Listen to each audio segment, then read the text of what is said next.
Hi everyone, Michael Linderman here, pastor of the Lutheran Church of the Redeemer in Ramsey, New Jersey.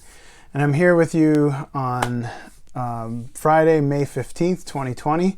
And I have an inspiring thought to share with you that I got from a colleague of mine, Father Bill Cruz of the Episcopal Church in Ramsey, New Jersey. It's St. John's Memorial Episcopal Church in Ramsey, New Jersey. We were in an email exchange this morning, and he said, he mentioned our time of 40, our current time of 40.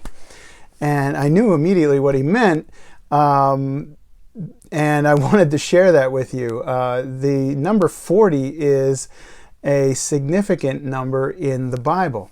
And so for Jews and Christians, this number is symbolic and speaks to our situation today also.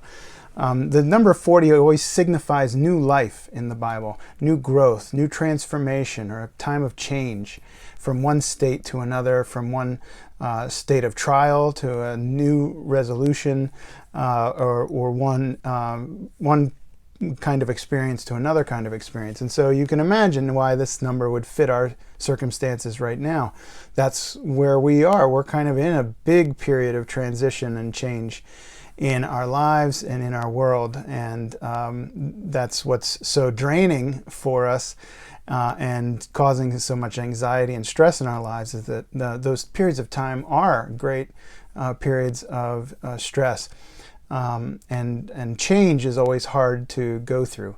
But the fact that this is such a big part of the biblical story means that we can find divine guidance here in this idea that we are in our current 40 time.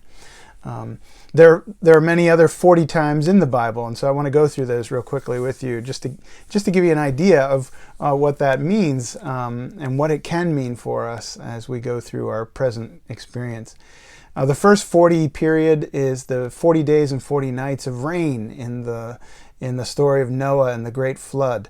Later on in the history of Israel, Moses, the first great prophet of the people of Israel, went up on the mountain, Mount Sinai, to receive the law from God, but he prepared for it in a 40-day, 40-night long ordeal that he went through. And then Moses was on the mountain receiving the law from God for another 40 days and 40 nights.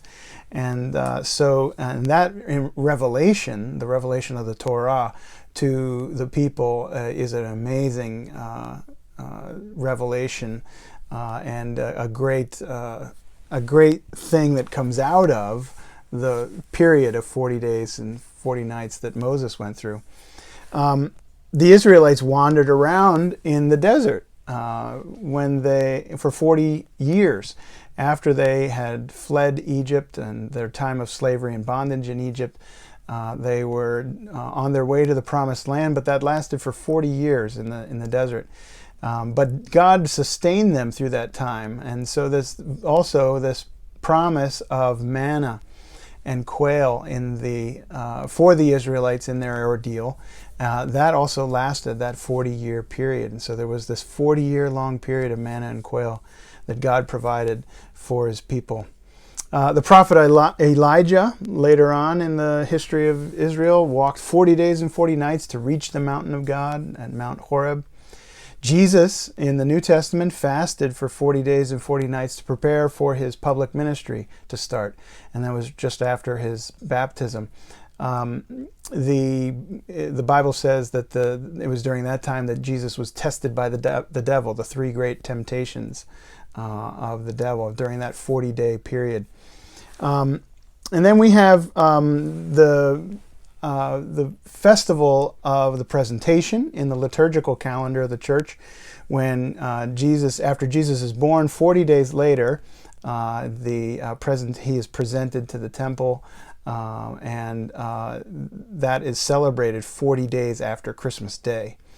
And also our period of preparation for Easter is called Lent, and that is another 40-day period of time, lasting from Ash Wednesday to Holy Week, not counting Sundays. And so these biblical number 40s, right?